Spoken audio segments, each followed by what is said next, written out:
혼자 밥 먹던 사람이 어느 날이 돼서 가족이 다 모이고 친족이 모이고 이웃이 모여서 잔치하는 날의 기쁨처럼 여러분과 함께 이렇게 예배를 드리게 돼서 제 마음이 얼마나 기쁘고 감사하며 감격스러운지 모릅니다.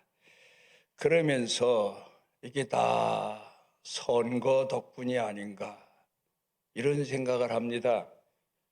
선거가 가까워지니까 선심을 베풀어서 그래서 이렇게 여러분들이 모여서 예배도 드릴 수 있고, 선거 얘기 나오기 전에는 얼마나 협박을 했는지 몰라요. 교회에다 공문 보내고 뭐 벌금 물린다고 그러고 뭐 몇 사람 이상 모이면 안 된다고 그러고, 그래서 박 목사님이 나 오랬다가 아이 뭐 안 되겠습니다. 못 모입니다. 몇 번 그래서 오려고 했다가 또 못 오고 오려고 했다 못 오고, 오늘 운전하고 오면서 선거덕 단단히 본다 그렇게 생각하고 왔습니다.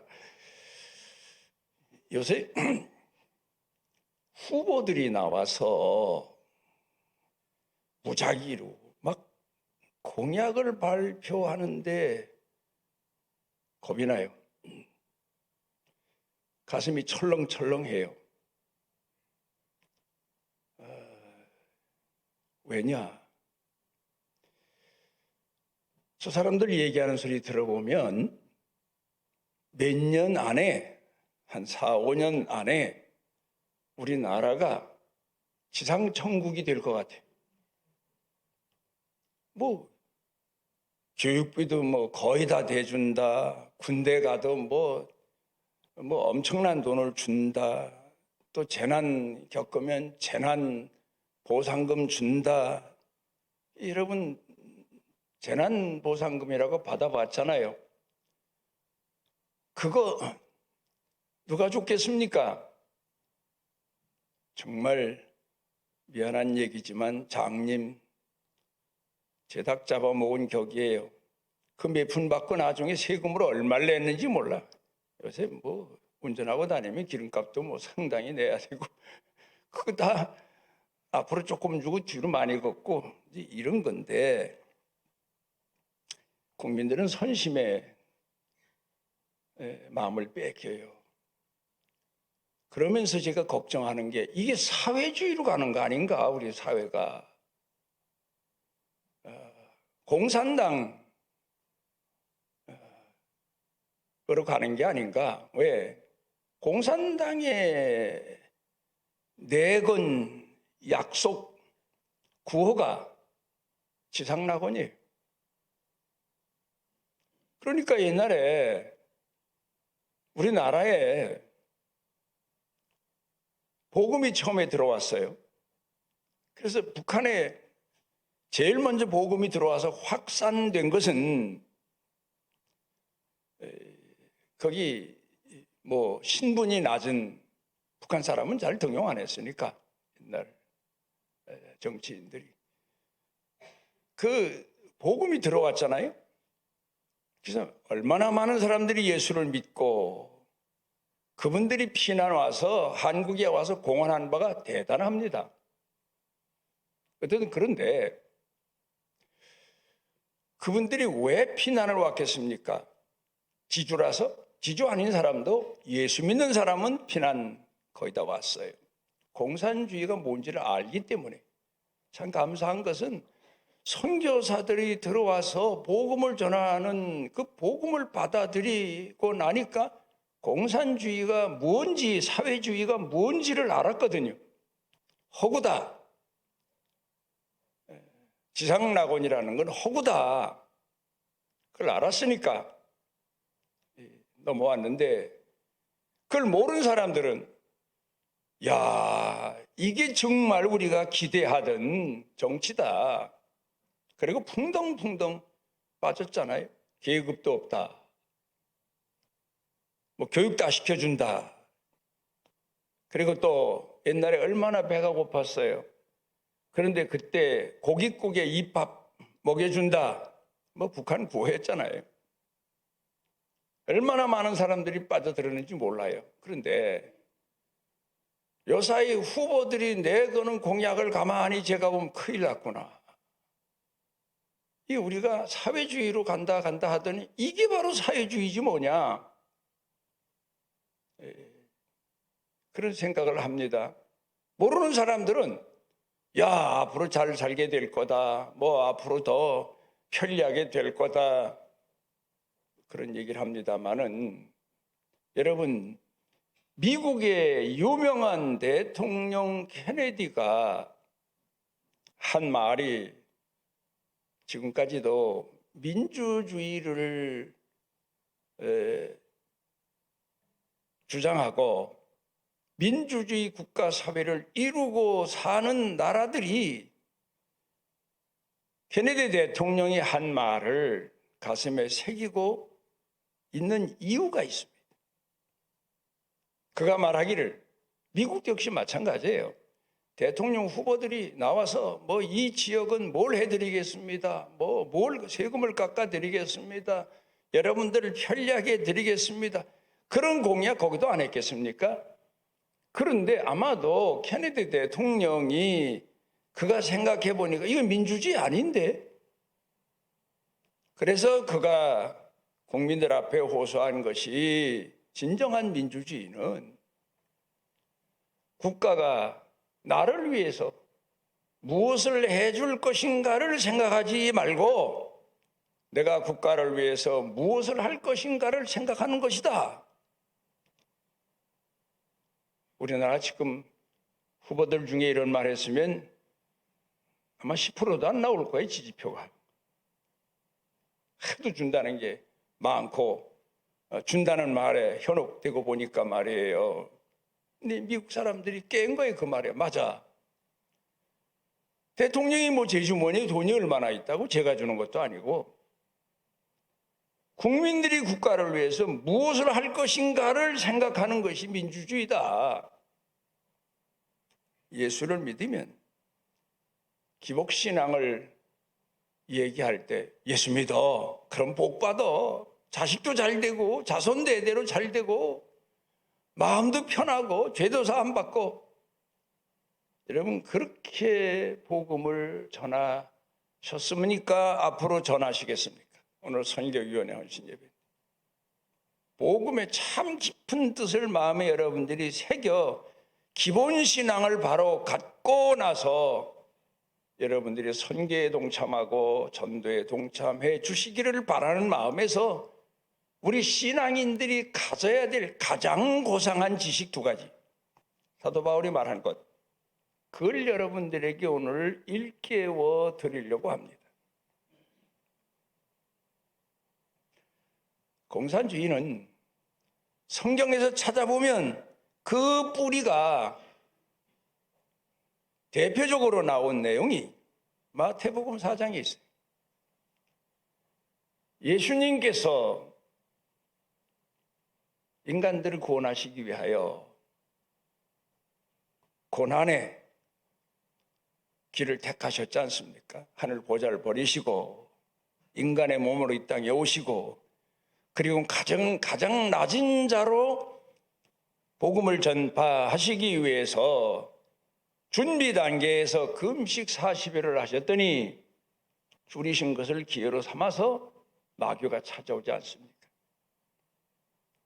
저 돌들로 떡덩이가 되게 해서 뭐 오늘로 말하면 먹을 게 되게 해서 먹을 수 있는데 왜 고난을 당하느냐?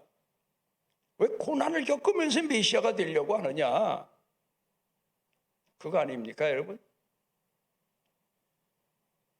먹는 것과 영적인 것. 여러분, 우리가 하나님을 공경하는 신앙이 있어서 먼저 잊지 말아야 될 것은 중요한 내용입니다. 하나님이 누굽니까? 창조주이십니다. 우린 누굽니까? 피조물입니다. 왜 우리를 지으셨습니까? 칼뱅주의 신학에서 가르치는 내용이 영광을 얻으시기 위해서 그겁니다.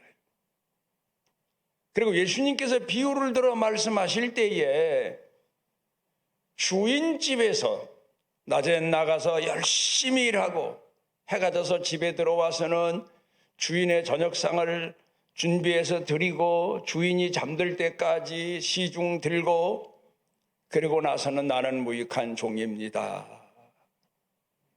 그런 자세를 가지고 사는 종이 제일 충성된 종인 것처럼 그런 마음을 가지고 예수 믿는 사람이 믿음이 제일 좋은 사람이다.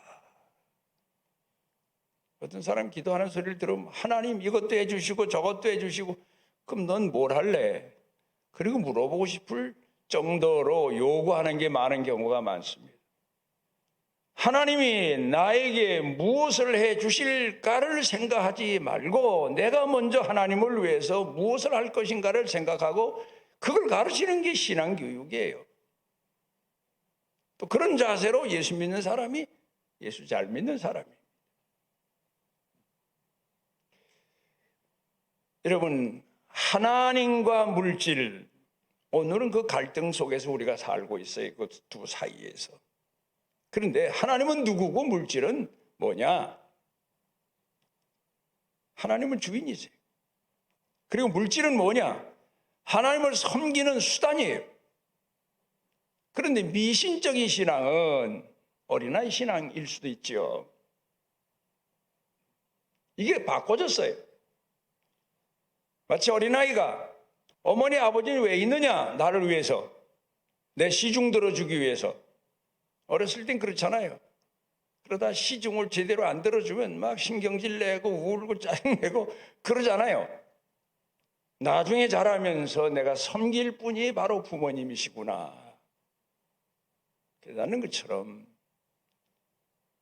우리가 하나님을 공경하는 신앙도 역시 마찬가지. 내가 하나님 영광을 위해서 있는 거지 하나님이 나를 위해서 계신 게 아니에요. 물질은 하나님을 공경하는 데 필요한 수단일 뿐이에요. 그런데 현대인들은 목적과 수단이 바꾸어졌어요. 예수 왜 믿느냐? 나 잘 되기 위해서, 부자 되기 위해서, 물질을 채워달라고 하나님 의지해서 그 복 받으려고. 그럼 목적은 물질이에요. 지상 낙원이에요. 그 하나님은 뭐예요? 수단이에요. 그렇게 전락시켜버린 거예요. 이 뒤바뀌어 버렸어요. 그게 바로 우리가 오늘 살고 있는 시대란 그 말입니다. 그런데 두 번째 예수님께 사단이 시험하는 게 뭐냐? 능력을 보여라. 이적을 보여라. 사람들이 깜짝 놀랄 일을 해라. 그러면 저 사람들의 마음을 사로잡을 게 아니냐. 그겁니다. 예수님께서 만약에 그런 방법으로 높은 데서 뛰어내리시고 천사가 와서 받들고 이런 식으로 사람들 앞에 나타나셨다면 사람들은 아마도 예수님을 잠시 따랐을지 모르지만 그런데 그게 바로 시험이란 말이에요. 교만의 극치에 이르게 되고 다시 하나님의 심판이 내려지게 되고 요새 보면은 자기 과시형 정치인들 보면 자기의 잘못 비리는 감추고 근데 요새는 도대체 이해가 안 되는 게 TV 나와서 자기 감춰진 잘못이 그렇게 드러나서 사과를 하는데도 그래도 지지표는 또 굉장하더라고. 도무지 이해가 안 가네. 아니 저런 인간이 지금까지 국민 속이고 그러면 살아온 사람이 정권을 장악하면 그땐 양심적으로 할까? 그건 기대할 수가 없죠. 뭔가 보여주기 쇼라는 그런 정치인들을 보게 되면 큰일 났구나.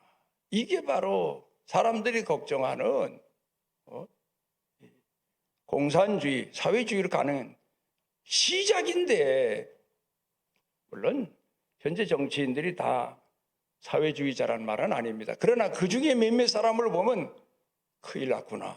큰일 났구나. 그런 생각하며 기도할 때가 참 많습니다. 그 다음에 세 번째는 나한테 잘해라.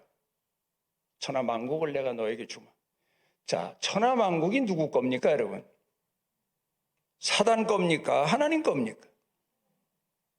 우리가 볼 때 분명히 하나님 거예요. 근데 사단이 지 거래. 지가 주겠대. 이게 사기입니까? 아니면은 진리입니까? 이게 사기죠. 거짓이죠. 이단자들이 그러잖아요. 심지어 영생까지 준다고 뭐 적어서 주고 그러잖아요. 이 신천지에서는. 기가 막히죠.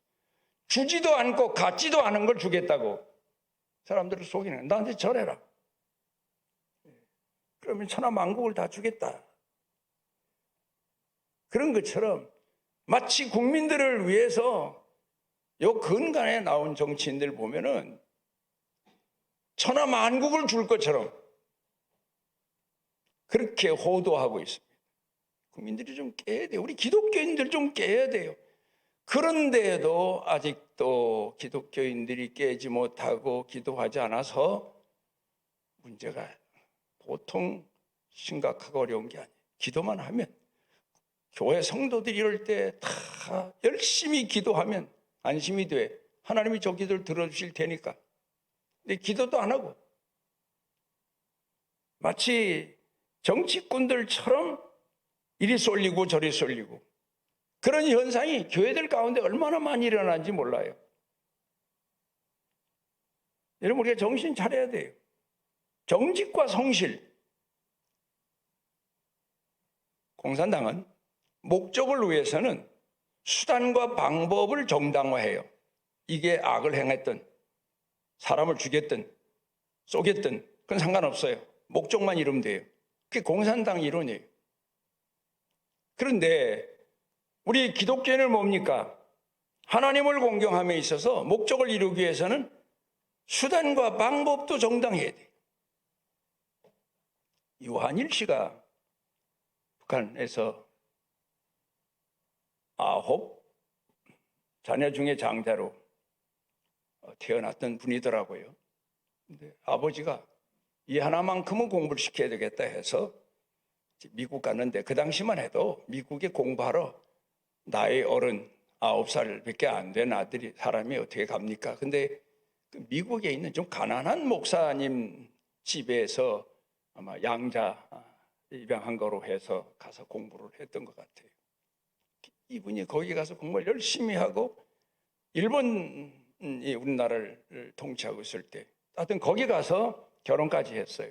중국 같이 공부하던 여인을 만나서 중국 사람들 덕도 많이 봤던 것 같아요. 돈을 좀 모아가지고 숙자나물 장사가 했대요. 그래서 돈을 좀 모아가지고, 그리고 이제 한국에 이 일본 치하에서 고통당하는 나라와 민족을 위해서 내가 뭔가 해야 되겠다. 그래서 한국에 왔어요. 해방이 되면 가겠다. 그건 아니에요. 지금 고난당하고 있는 이들을 위해서 내가 뭔가 공헌해야 되겠다고 왔어요. 와가지고 보니까 그 당시에 먹는 문제도 그렇지만 미국서 보니까 약 한 알이면 해결할 수 있는데 한국 사람들은 약이 없어서 막 죽어가는 거예요. 그러니까 미국서 약을 수입하다가 그 약을 공급하기 시작했고, 그러다 제약 회사를 만들게 됐는데 정치가 자꾸 이제 정권이 바뀌다 보니까 우리나라에서 문제가 하나 생긴 게, 정치인들이 정치 자금을 사업하는 사람들한테 색출하기 시작했어요.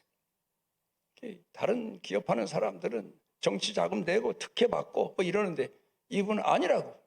기독교인으로서 어떻게 그런데 내가 참여할 수 있겠느냐 해서 정직하고 성실하게 하면 된다. 그리고 기도했겠죠.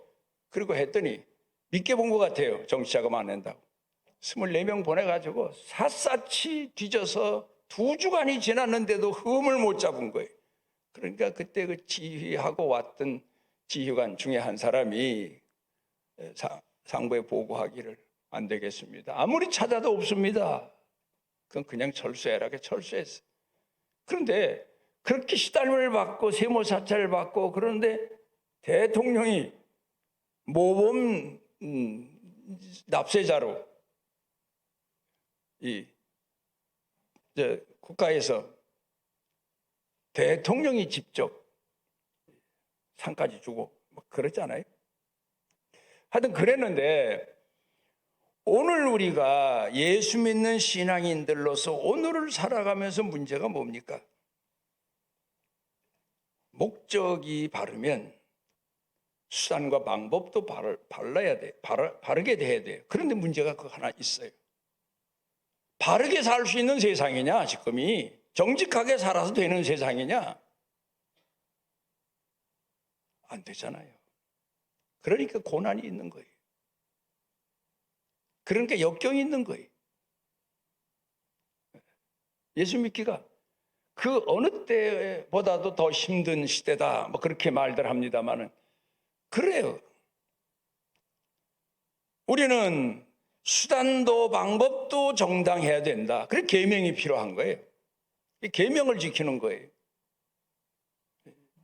그게 바로 우리 기독교인이에요. 그 훈련 받는 사람들이 바로 기독교인이에요.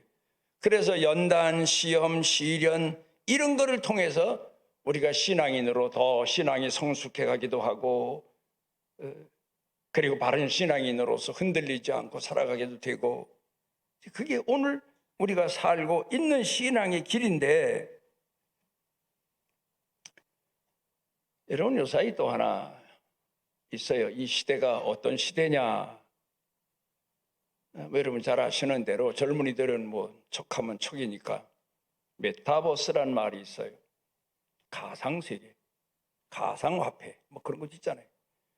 영화가 벌써 이미 오래전에 시작이 됐어요. 뭐 옛날 600만 불의 사나이, 뭐 언더우먼 뭐 이런 거 다 그게 상상의 세계에서 만들어진 예술 작품이고 뭐 그런 거잖아요. 뭐 이게 지금은 뭐 이 메타버스라는 그 단어가 안 들어가 있는 데가 없어요.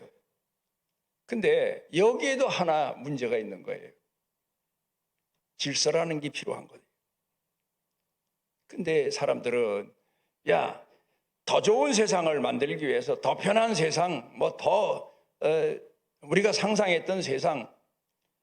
그래서 어떤 사람들은 성급하게 사무실을 이제 대개 회사는 차려놓고 거기서 각 직원들이 뭐 작성해서 보고도 하고 의논도 하고 이래가면서 운영되고 뭐 그러잖아요. 현장에 나간 사람 나가고. 근데 이제 자유다. 자유롭게 한번 해보면 더 창조적인 게 나올 수 있다. 뭐 그래서 책상도 없애라, 칸막이도 없애라. 이러고 한 달을 지나니까 아무것도 안 되더래. 할 수 없더래. 그래서 다시 책상 들여와라, 칸막아라, 다시 의자 줘라. 그러면서 회사를 다시 운영하니까 다시 회복이 되더래. 이게 무슨 얘기입니까, 여러분? 이 사람들이 가머니설에 헷가닥 넘어가면 뭔가 금방 잘 될 것 같은데 그날로 망하는 거예요. 질서가 있어요. 어느 세계에든 신앙 세계도 그래요. 오늘 그걸 사도 바울이 오늘 성경 본문 가운데서 얘기하고 있습니다. 중요한 내용이에요. 두 가지 내용이.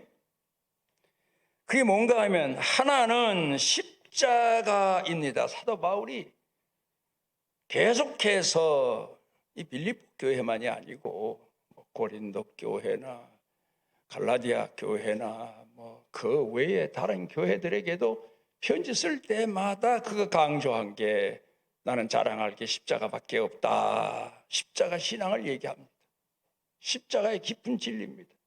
여러분 우리가 이 십자가의 깊은 진리를 가슴에 새기고 있고 그걸 내 신앙의 가장 귀한 철학으로 삼고 행동으로 살아가야 신앙이니. 그리고 나서 다른 사람들에게 그 도를 전하는 거예요. 그 내용을 전하는 게 전도예요. 선교고 십자가 신앙이. 자, 여러분 성경으로 돌아가서 봅니다. 예수님께서 십자가를 지시기 전날 밤에 땀방울이 핏방울처럼 쏟아지도록 기도하시면서 하나님 앞에 부르짖은 내용이 뭡니까? 여러분 뭡니까? 이 잔을 내게서 할 수만 있으면 옮기시옵소서. 그러나 내 원대로 마시고 아버지 뜻대로 행하시옵소서. 여러분, 우리가 젊은 청년이, 이제 남자 청년이 대개가 뭐 옛날에 이제, 글쎄 요새는 모르겠어요. 근데 요새는 내가 젊은이들 세계를 잘 모르니까, 우리 자랄 때만 해도 남자가 여자한테 청혼도 하고 프로포즈도 하고 뭐 그럴 때, 그러면 뭐라고 얘기하는가 하면 꽃길만 걷게 해줄게. 심지어 어떤 엉터리 같은 녀석은 너 손에 물 안 묻히고 살게 해줄게. 이게 아는 얘기입니까? 사기입니까? 둘 중에 하나예요. 하나는 사기.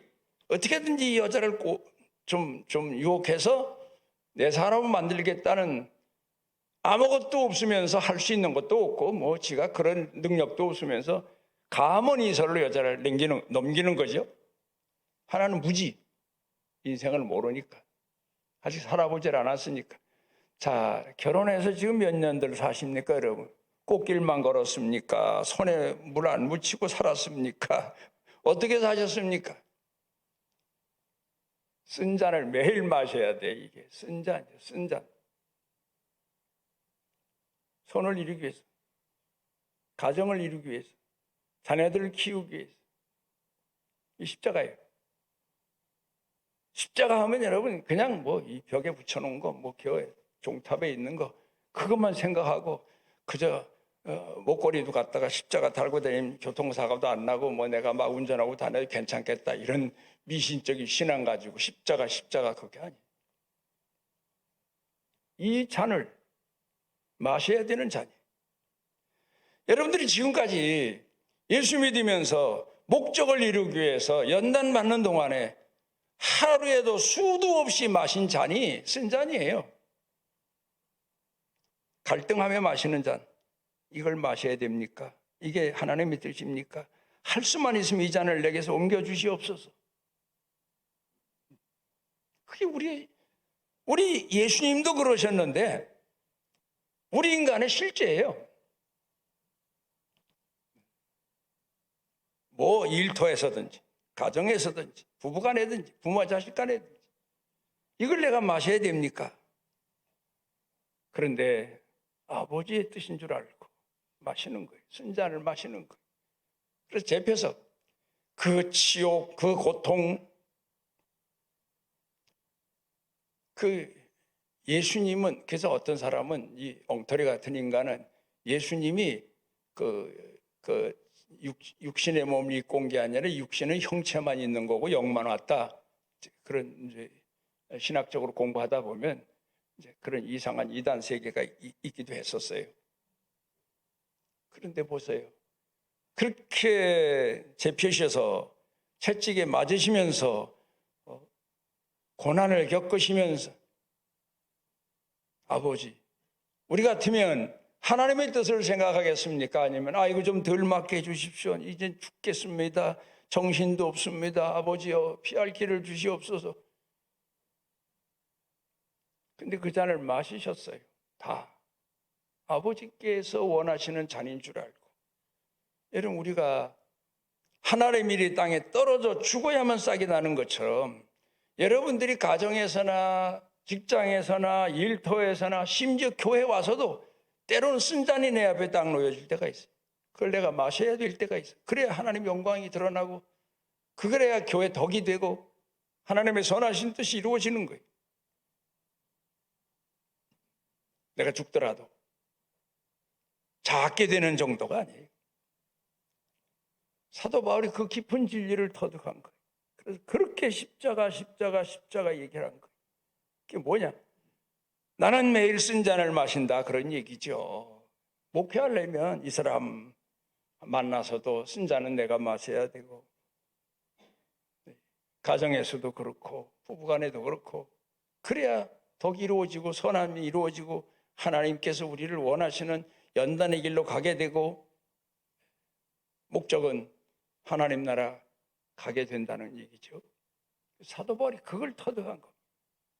그 다음에 또 하나는 사랑입니다. 사랑.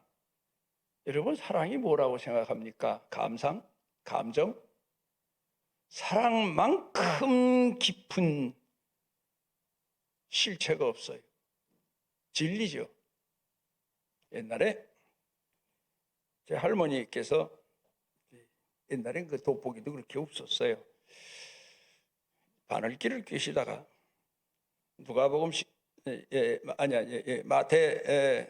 누가복음 19장, 마태복음 19장에 보면 바늘귀 신앙이라는 얘기가 그 나오죠. 예수님께서 낙타가 바늘귀로 들어가는 것보다 부자가 천국 가는 게 더 어렵다. 바늘귀 신앙. 그 이제 불러세요, 내를. 그래서 가면 이 좀 꿰라. 바늘귀에다가 실을 꿰는데, 실이라고 해서 바늘에 쑥 들어가는 게 아니에요. 그것도 얼마나 끝을, 바늘귀 꿰보신 분들 아시다. 이게 다 거의 다 꿰아시다. 끝을 뾰족하게 만들어서, 뾰족하게 만들고 또 만들고 또 만들고, 낮아지고 또 낮아지고. 여러분, 우리가 포기하고 또 포기하고 그러지 않으면 하나님의 뜻을 이룰 수가 없어요. 그래 거기에 딱 꿰잖아요. 또 하나 문제가 있어요. 실에 매듭이 맺혀 있으면 안 돼. 실에 매듭이 맺혀 있으면 이게 가다가 딱 걸리고 안 돼요. 통과가 안 돼. 그렇잖아요. 그 매듭을 풀어야 돼. 마태복음 5장, 6장, 7장에서 예수님께서 가르쳐 주신 교훈이 뭡니까, 여러분? 용서하라. 대접해라. 여러분은 지금까지 사시면서 용서 못한 사람 누가 있습니까? 용서하십시오. 다 용서해야 돼요. 포용하고 용서하고 그 사랑이. 그러니까 사도 바울에겐 원수가 없어요. 그러니까 성도들에게 늘 편지할 때마다 관용을 베풀어라, 용서해라. 이게 예수님께서 우리에게 보여주신 신앙적 진리다. 여러분, 십자가의 신앙과 사랑의 신앙으로 무장하지 않으면 우리가 나가서 뭘 전도하겠어요? 여러분이 이런 믿음을 되찾아야, 회복해야 비로소 가족에게도 빛이 되고 소금이 되고 이웃에게도 빛이 되고 소금이 되고. 전도는 말로만 하는 게 아니에요. 내 삶으로 전도해야 돼요. 그게 빛의 전도고 그게 빛의 복음 전파예요.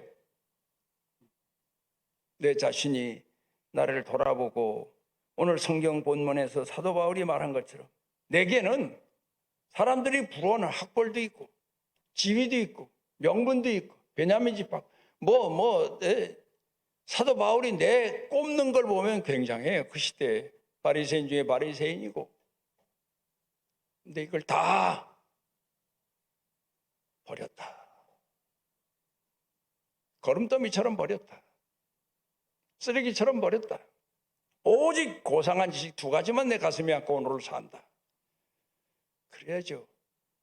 여러분, 오늘 신앙생활 하시면서 그 외의 것이 여러분 마음속에 생각 속에 새겨 있으면 내가 누군데, 내가 어느 학교를 나왔는데, 내가 누군데, 지금까지 어떻게 살았는데, 그런 게 매듭이 지어지면 하나님 나라 갈 수가 없죠. 그러니까 여러분, 우리가 가장 소중한 지식 2가지. 하나는 쓴 잔을 매일 마시며 하나님의 영광을 위해서 이루기 위해서 살아가는 신앙인의 자세.